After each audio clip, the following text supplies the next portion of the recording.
Ah là là, le gardien jaune-rouge. Quel plaisir. Quel plaisir. Ah, vous ne connaissez pas? Bah écoutez, ça tombe bien, je fais une vidéo dessus. Tiens, tant qu'on y est, petite piqûre de rappel. Au passage, l'Otro Quest 2021. Pack de quête gratuit jusqu'au Mordor. Pensez-y, hein. C'est jusque fin d'année, il me semble. Mais chez vous. Allez, Octarok, tu nous lances l'intro, s'il te plaît. Octarok, l'intro.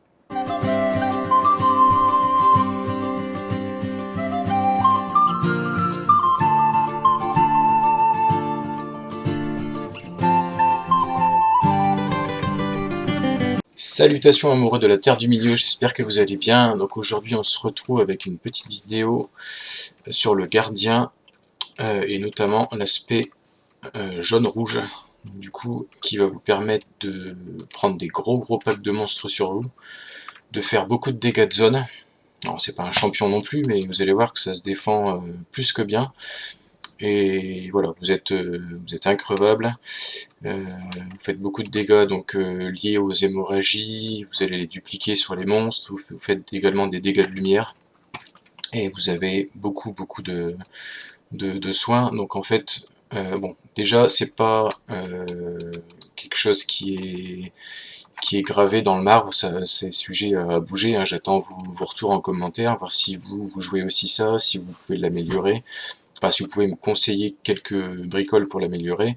Surtout que les points de classe, j'en ai que 87, donc il m'en manque, je crois que ça doit être dans les 80, plus de 90 maintenant. Il faudrait que je fasse mes livres épiques. Mais voilà, donc j'ai déjà moyen de récupérer quelques compétences à droite à gauche. Donc en gros, on va commencer par le build. Donc j'ai mis quasiment tout dans le jaune, sauf quelques bricoles. En gros, le but, ça va être de faire prendre à cœur, donc déjà de prendre un gros pack de monstres sur vous, de faire prendre à cœur sur une cible qui est relativement haute en PV, la plus haute en PV, hein, et vous allez la faire saigner, et ensuite, grâce à irradier, donc vous voyez vos compétences de dégâts de zone ont 30% de chance de copier les marques d'une cible à 3 autres proches. Donc en gros, vous allez faire saigner une cible avec, en l'ayant pris à cœur avant, et vous allez faire du zone pour copier toutes ces hémorragies. Donc vous allez avoir tout, vous voyez, vous allez voir, après on va faire une bibliothèque, vous allez avoir tous les tics sur tous les monstres, tous les tics de dégâts de saignement. Ça marche vraiment très bien. Vous avez aussi également l'éclair lumineux, vous voyez les dégâts contre les cibles marquées, donc par prendre à cœur, infliger des dégâts de lumière aux cibles à proximité. Donc ça, plus les saignements qui se copient, vous allez voir que ça fait beaucoup de dégâts. Je vais vous laisser dans la vidéo, dans la description, ce lien. Alors il date d'il y a quelques années, mais c'est toujours valable. C'est justement les explications plus poussées de ce que je viens de vous donner, pour ceux qui sont fans des chiffres, etc. Là c'est vraiment, tout est décortiqué, hein, pour, au niveau du dégât, tout est vraiment décortiqué à fond. Donc je vous laisserai le lien, vous verrez. Donc encore une fois, c'est pas quelque chose qui est à fond opti, hein. Je pense qu'il y a moyen de bricoler des choses, surtout en ayant plus de points, hein, forcément. Au niveau du stuff, non, déjà je vais vous parler des soins. Donc là on a beaucoup de dégâts de zone, notamment avec les paroles de maîtrise. Donc déjà on a du critique d'attaque sur les dégâts de zone. On a, alors j'ai mis du dégât de bouclier, je vous montrerai après pourquoi, parce que des fois je switch sur à la fin de la bibliothèque, je vais switcher sur une autre spé, et ça enchaînera, ça fera une transition sur la prochaine vidéo, pour vous parler de l'aspect bleu. Vous voyez là, j'ai dégâts et chances de critique de grands coups de taille. Et ensuite sur la ceinture, c'est là où il y a un peu plus de choses. Dégâts de riposte tourbillonnante, donc encore du zone. Et on a du critique encore sur, on a de l'attaque sur les dégâts de zone, et les cibles uniques aussi. Voilà. Mais à côté de ça, j'ai quand même beaucoup de, on va dire leg, hein, c'est plus simple, beaucoup de leg liés à la survie. Donc vous voyez, récupération, guérison de reprise de souffle. On a, j'ai pris le sprint, durée vitesse de charge parce que j'avais de la vita avec dessus, c'était pas mal. Récupération et ampleur de serment de gardien. On a la durée de protection de gardien augmentée avec de la chance de blocage en plus. Et on a de l'autre côté récupération et dégâts de marque, ça c'est bien pour interrompre. Durée de cœur de guerrier, soin de morale et maximum de morale de cœur de guerrier. Et voilà. Le dégât de coup violent, pardon, c'est un leg violet. Il faut que je trouve le bleu. Et le vide que vous voyez actuellement, je vais mettre un dégât de percussion au bouclier. Donc pareil, ça c'est la transition pour la vidéo d'après. Voilà. Important aussi en jaune, vous avez le goût du danger euh, qui vous apporte du soin. En fait, à chaque fois que vous allez vous faire toucher, vous allez récupérer de la vie. Alors où est-ce que c'est ça euh, Voilà, c'est ça en fait. Vous voyez, ça vous rapporte 2,5% de votre morale à chaque fois que vous subissez un coup, pendant 10 secondes. En fait, donc là, comme le but, comme je vous ai dit au début, on va prendre énormément de monstres sur nous. Vous arrivez au 1/10 de votre vie, voire pire. Hein. Vous claquez goût du danger, et là vous allez voir votre vie en 3-4 secondes, vous êtes de nouveau full life. Quoi. Donc vous avez ça qui est intéressant. Bon, reprise de souffle, hein, forcément, cœur de guerrier, le serment. Mais vous allez voir que on n'utilise que le goût et on n'a même pas le temps d'utiliser les autres que les monstres seront morts. Voilà, après au niveau du stuff, je vais pas trop rentrer dans les détails, mais c'est des bijoux braise avec du Chaka T2. Chaka T1, Chaka T2, grosso modo. Et on a beaucoup de vita, on a un peu de blocage, il me semble. Je sais plus ce que j'avais mis. J'ai mis que de la vita comme un bourrin. On dirait. Ouais, bizarre. En théorie, il faut mettre un peu de réduc tactique quand même. Voilà, j'ai vraiment fait à fond sur la vita. Le bouclier, ça doit être un bouclier de braise aussi, ça il me semble. Voilà. Donc ça en gros, hein, vous pouvez le faire. Le Chaka, pour ceux qui connaissent pas, hein, c'est l'instance A6 guerre des trois sommets. C'est, je pense, la plus farmée, hein. Elle va super vite, vous mettez 15 minutes à la faire grand max, si vous avez un bon groupe, 10-12 minutes c'est fait. Et vous avez entre 1 et 3 pièces par run. Sachant que vous pouvez faire que le T1, enfin vous pouvez la faire une fois par jour, enfin vous aurez le coffre une fois par jour. Et en T2, j'ai un doute, je crois qu'on peut en avoir 2 en T2. J'ai un doute. En gros les gens font T1, T2, ou T2, T1, T2, je sais plus, mais ouais, vous avez en gros un coffre par niveau de difficulté, voire 2 pour le T2, j'ai un doute.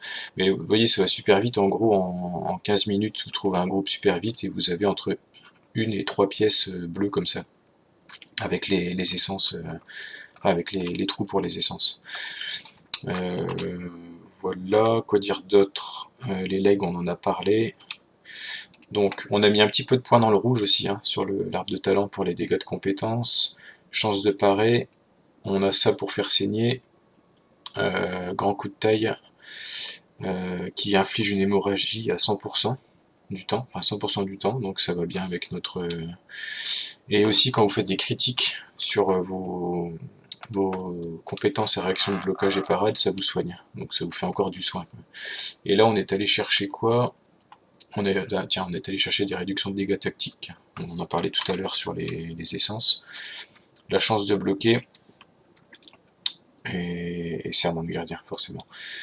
Voilà, donc on va partir sur... Donc, à quoi ça sert de faire ça, hormis vous la péter? Je pense que c'est pas le but premier, mais ça vous permet forcément de bien maîtriser votre personnage. Si vous faites une instance qui est prévue pour 3, si vous la faites solo, vous allez voir qu'après, quand vous faites des instances, déjà vous pouvez dire au méné, bon, souvent ils vont le voir, hein, mais vous pouvez suggérer à des soigneurs de passer en dégâts, parce que vous savez qu'en solo vous tenez, donc à 3 ça va être encore mieux.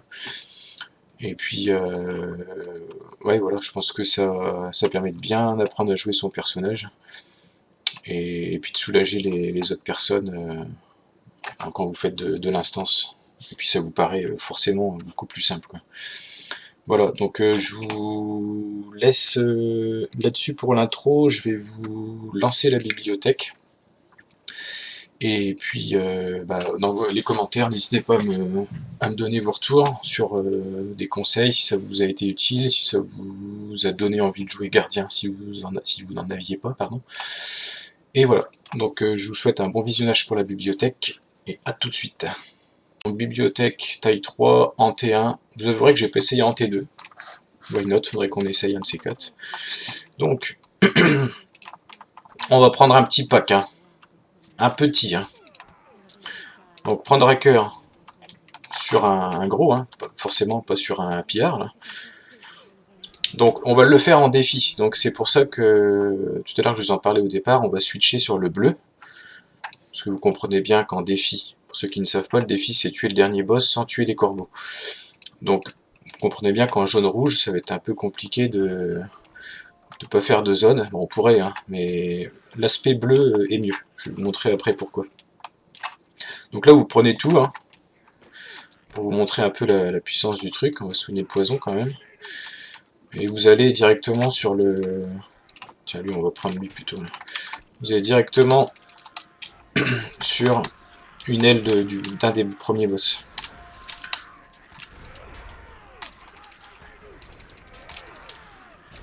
Donc là, vous faites goût du danger. Et vous allez voir la vie, comment elle va remonter toute seule. Donc là, on a fait prendre à cœur. Vous allez voir tous les petits saignements apparaître.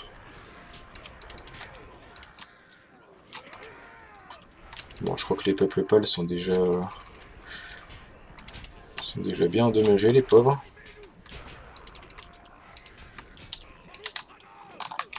Ouais, ils font un peu plus mal que d'habitude. Je pense que j'ai dû... Je pense qu'il y a une hémorragie qui n'a pas dû se copier. Là, ils absorbent, c'est normal, les gros. Ils vont même se soigner après.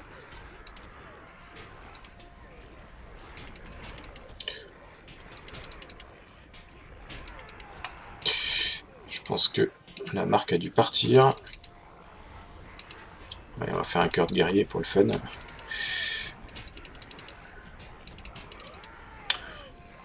Voilà, vous voyez tous les petits tics de dégâts là.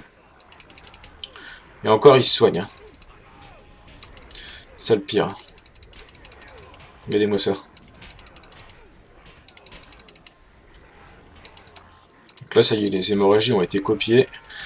Ça se voit vraiment bien. Bon, je crois que c'est 30%, hein, on a vu au départ. Hein. Donc, quand ça se copie pas tout de suite, forcément, on galère un peu plus. Enfin, en gros, on a dû utiliser le cœur de guerrier, quoi. Tu meurs, toi, ou pas?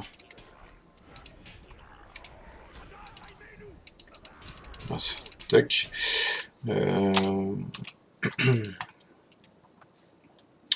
Il est où le trait, là? Vous voyez, c'est ça. Hein. Donc, il suffit que vous ne copiez pas correctement les marques au départ. Hein. Vous tombiez sur les 70% de chance de ne pas le faire. Du coup, vous prenez plus de coups, le combat est un peu plus long. Mais bon, c'est pas encore trop gênant. Là, on va switcher en bleu. Ou on reste en jaune. On va switcher en bleu pour le gros, là. Pour faire du mono en bouclier, si on a le temps. Hop. Voilà. Donc ça, c'est l'aspect bleu, en gros. Hein. Vous avez quasiment tout dans le bleu. Je rentre pas dans les détails parce que c'est pas le sujet de la vidéo, mais là vous comprenez bien que on n'a plus de pack sur nous, donc ça sert à rien de faire du zone. On va plutôt mettre des gros coups au bouclier. Normalement on peut faire du 200 000 quasiment. Et encore il nous manque quelques legs. 58 000. Vous voyez, 171 000. Pour un gardien c'est pas dégueu. Hein. Hop. Tu nous stun. On te stun aussi.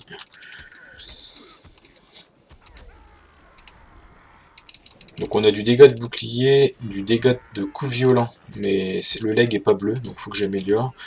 Et ce que je voudrais, c'est le dégât de percussion au bouclier aussi. Ou écrasement au bouclier. Donc qui, lui, fait du dégât de zone au bouclier. Jusqu'à cette cible, à condition d'avoir mis le trait de classe.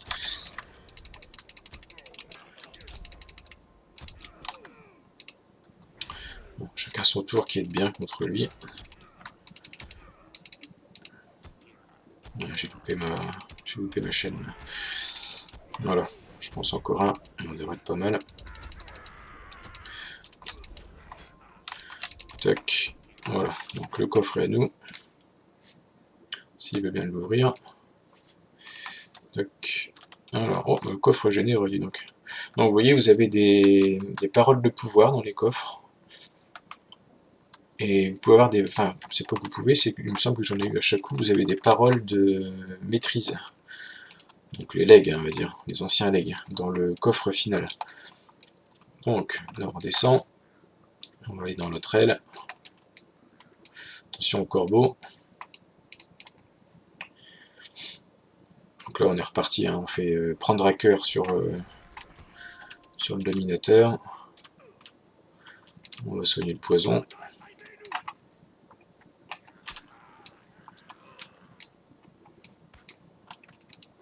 On va soigner le poison.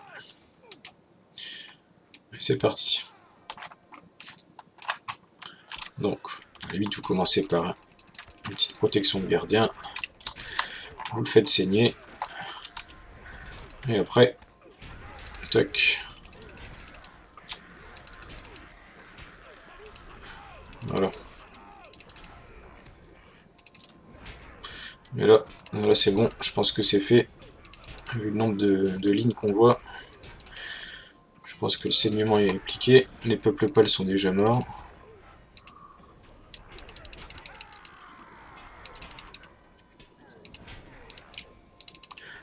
Ouais, on peut le laisser soigner, hein, c'est pas grave. Malgré le soin, ils vont vite mourir. Hop. Voilà, c'est fait. Tac. Alors, le dernier, pareil. Il n'y a pas de pack du tout, donc on va se remettre en mono-cible, en bleu. Bon, lui, vous gardez bien chacun son tour pour quand il vous stun, parce que quand il stun, il soigne direct derrière. Donc, on va éviter que le combat dure trop longtemps. On aimerait faire des... Tiens, d'ailleurs, j'ai pas mis les... J'aurais dû mettre mes pointes de bouclier, tiens. Puis là, il va m'interrompre maintenant. Ah non, c'est bon, c'est fait. Comme ça, on va pouvoir lui mettre des bons critiques dans la tronche. Ça devrait aller plutôt vite. 76 000.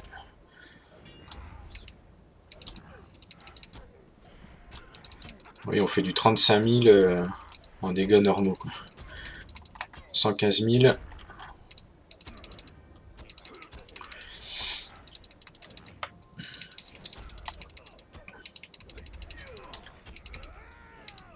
Je pense qu'il va bientôt me stun. On va se tenir prêt. Voilà, toc. On le restun, sinon, forcément, pendant que vous êtes étourdi, il se soigne. Et je crois qu'il se soigne full life. Donc, bon, là, vous tapez, hein, enfin, au niveau du stuff, vous craignez rien. Hein. Stuff chacun. Après, tout ce qui est braise, c'est bon, du farm. Hein.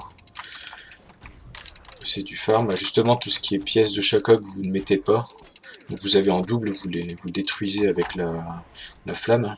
Et vous récupérez des braises que vous échangez contre les bijoux. Contre les bijoux bleus, je vous ai montré. Alors, vous récupérez des runes aussi dans les coffres. Alors, je vous avouerai que pour l'instant, j'ai pas trop saisi l'utilité, étant donné que j'ai eu mes armes au niveau max. Il me semble qu'il faut augmenter les niveaux de chaque slot. Donc vous avez jaune, violet, bleu. Pour augmenter le niveau des paroles, il me semble. Mais ça, j'ai pas encore trop saisi le... Donc là, du coup, on a dit pour le défi. Donc là, on va sortir un peu du but de la vidéo. Donc là, ça y est, on a vu comment fonctionnait le jaune-rouge. Hein. Donc vous avez vu que Vous claquez un goût du danger au départ, au pire, pour rester full vie. Et puis après, vous envoyez votre Prendraker sur le monstre le plus haut en life. Vous faites un petit saignement avec la fente, et après vous faites du dégât de zone. Et ou même un grand coup de taille. Hein. Vous faites un grand coup de taille, enfin ou plutôt une riposte tourbillonnante. Non, c'est le grand coup de taille qui fait saigner. Ouais, c'est ça. Vous faites grand coup de taille, ça fait saigner, et ensuite vous faites du dégât de zone. Et vos dégâts de zone vont avoir 30% de chance de dupliquer ce saignement.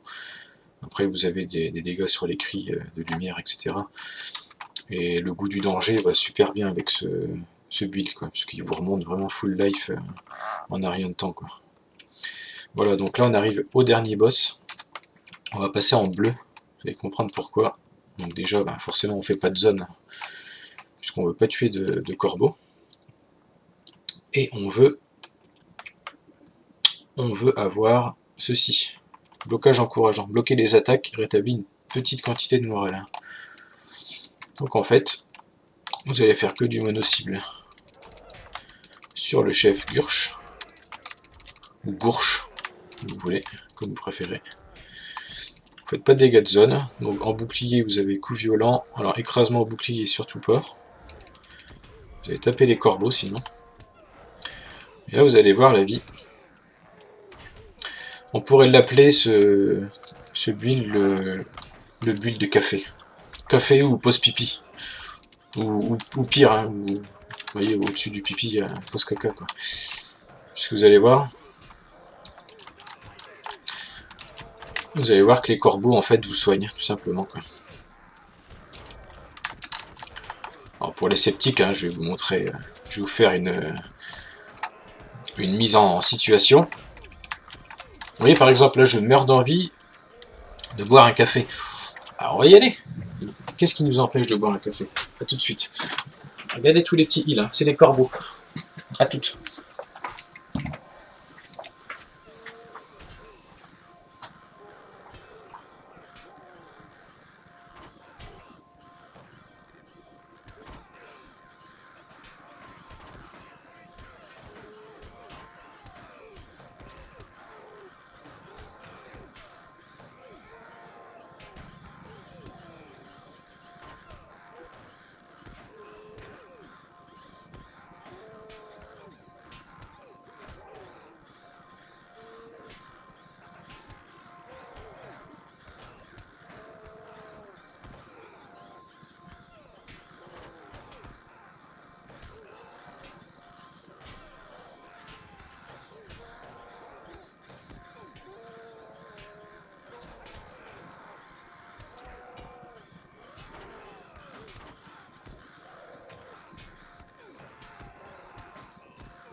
Alors, ça donne quoi? Ah bah on est full life, bizarre. Petit café.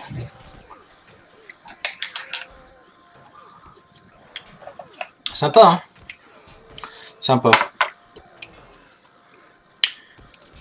Donc voilà, tout simplement, hein, le défi va être validé. Hein. Vous permettez. Allez, je vais le finir après, c'est pas très poli. On va pas le taper au bouclier, le grand gaillard. Hein. Vous avez vu, même sans protection de gardien, hein, qui vous octroie du blocage, même sans ça, vous tenez. Hein.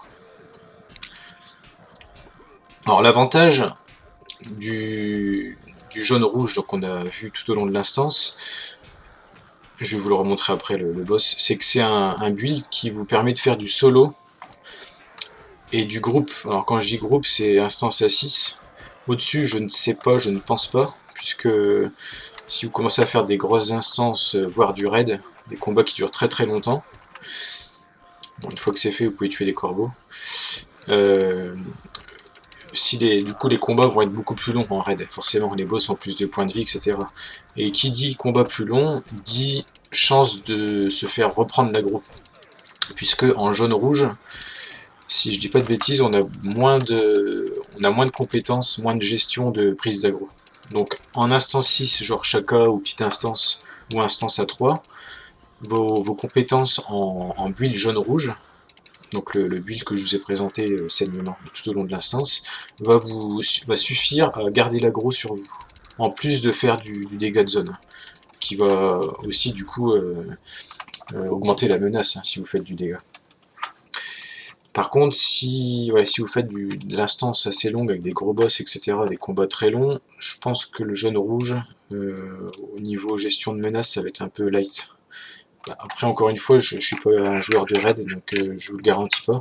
Mais en tout cas, pour des instances basiques, ce build, donc qu'on a présenté tout au long de cette instance, est super polyvalent. Vous pouvez faire du solo, comme vous venez de le voir, et de l'instance à 3 et à 6. Voilà, et encore une fois, il manque des points, j'ai vraiment très peu de points par rapport au maximum que l'on peut atteindre. Donc là, on va ouvrir les deux coffres, voir ce qu'on a. Petite jambière bleue. Ok, armure légère, ce qui est vachement logique. Ah bah tiens, ouais, j'ai même pas eu de... J'ai même pas eu de l'aigle. Habituellement, j'en ai toujours un. Donc ça, ces trucs-là, là, vous en avez dans les coffres. Là. Alors là, manque de bol, j'en ai pas. Ouais, qui va pas forcément nous intéresser tout de suite. Mais... Ah, du coup, ouais, j'ai une parole de pouvoir au lieu d'une parole de maîtrise. Mais bon, ça reste intéressant quand même. Et j'ai eu hier, dans la bibliothèque comme ça, là, en défi, l'arbalète là, qui était étrangement mieux que mon arc. Qui me donnait plus de vita et plus de force. Donc c'était une belle surprise, on va dire. Voilà, voilà. Donc je vais vous laisser là-dessus. Redites-moi si ce genre de contenu vous a plu dans les commentaires, si vous voulez refaire des spé comme ça sur d'autres classes, n'hésitez pas à me le donner comme avis en commentaire. Et je vous dis à la prochaine. Portez-vous bien. Salut!